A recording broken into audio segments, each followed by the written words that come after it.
All right, the complete scoreboard is available on our website, FridayNightThunder.com. Let's go to the Sweet Tea Bakery hotline. Sweet Tea Bakery can do all of your holiday baking. They are taking orders right now for pumpkin cake and pumpkin cheesecake.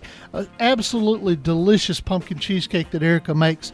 Plus, they take care of special occasion cakes like birthdays, weddings, baby showers, anniversaries, whatever you need. Get in touch with Erica Coulter, Sweet Tea Bakery. You can find her on Facebook. It is the Sweet Tea Bakery.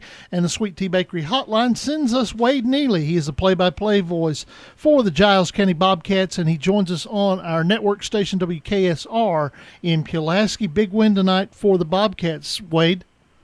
Yes, sir. First of all, some pumpkin cheesecake sounds amazing, so I'm going to expect you to deliver a cake over the house here anytime soon now. Hey, I tell you what, I hope you guys are still, I get to come and see the Brickyard again the day after Thanksgiving. That would be amazing. You're right, though, Dennis. Great win tonight for Giles County, opening round of the state playoffs in Class 4A. They take on Chester County, and a game that was really a blowout kind of from the start. The defense for Giles County was fantastic, and they win this game 47-14. It was 40-0 at halftime.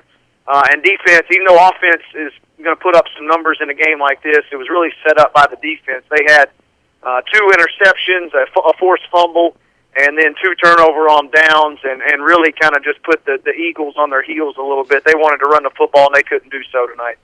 We're talking to Wade Neeley, the play-by-play voice for the Giles County Bobcats. I talked about the Sundrop Badger to Coach Smith earlier, Kenton Baker. Talk about the game that he had.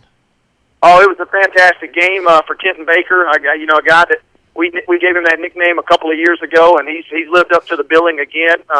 He's a fringe candidate for a Mr. Football Award this season. It was an All-State receiver last year, and he had a fantastic game. He's also played a lot of defense now for Giles County, going both ways. But the play that really kind of surmised, 2 plays, in fact, that surmised what this kid is all about is the first punt return of the game. Didn't go for a touchdown, but he did some dazzling and oohing and ahhing on the sidelines there. Looked like he was hemmed up, but he popped free for a huge gain that really got the Bobcat offense in great position on their first touchdown of the night. And then late in the first half, one of the more remarkable runs you'll ever see. It was actually a screen pass, caught it on a tunnel screen, looks for all the world like he's going to be tackled by 2 players, and he just beats both of them to the spot. They collide into each other. Then he makes a move down the sideline and then makes 2 to 3 more defenders miss. He cuts upfield, a 70-yard screen pass in what could be his final home game. The crowd was on its feet tonight for number 15, Kenton Baker. We're talking to Wade Neeley, the play-by-play voice for Giles County. Is Giles County victorious tonight at home big over Chester County? I listened to a large part of your broadcast, especially the first half, and Coach Smith got to play some young kids, didn't he? He certainly did, and this was kind of a quirky game. He got up 40-0. Giles County got to work on some guys. They also got Trevor Holder back, the starting quarterback for Giles County. He had not actually, in fact, started a game since October the 16th, I believe it was, the week before they took on Innsworth. He has been out for various injuries and ailments. The Cats also had a bye week, so it was good to see him back in, but the Cats in the second half got to work a lot of youngsters. Their second and third string unit came on the field. Chester County, they're a prideful program. They were certainly not wanting to get shut out. They left their starters in, scored 2 touchdowns on the Giles backups, and then it was kind of funny because both teams kind of started jawing a little bit late in the third, and then both teams kept their starting units back out there again. So you had the starters back out for Giles County, getting the crowd kind of pumped up. They stopped with the big goal line stand for the starters tonight for Giles County, held Chester County scoreless. Wade, you go into Metro next week. You take on Pearl Cone. Have you done any advanced scouting on the Firebirds?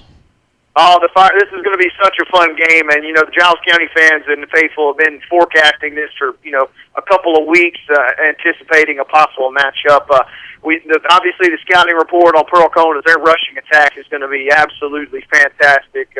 They've got terrific speed and athleticism, especially on the line positions. Which, if you have that combination, you can be awfully tough to beat. It's one thing to have skill players that are able to make big plays, but when your offensive and defensive line is able to get out in space and make good plays like that, this is going to be a fantastic matchup. The good news for Giles County is that, from an athleticism standpoint, they actually maybe don't have an edge, but they certainly aren't going to be blown away by Pearl Cone next week. But it's all going to come down to execution, and the team, I think, that executes the best, and maybe the team that makes the fewest mistakes will win that game. But this is going to be a fantastic matchup. Have not had a chance to go, but I'm already thinking about next Friday night. All right. Wade, we'll talk to you next Friday night, okay, my friend?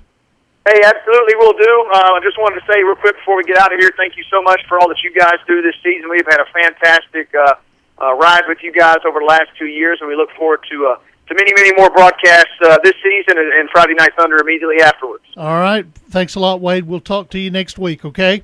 Sounds great. Bye-bye. All right, that's Wade Neeley. He is one of the best, and he is the pride of Pulaski and the voice of WKSR. We've got all the scores final except for one. We're looking for a final from Memphis Central and Brighton. It is at our scoreboard, FridayNightThunder.com.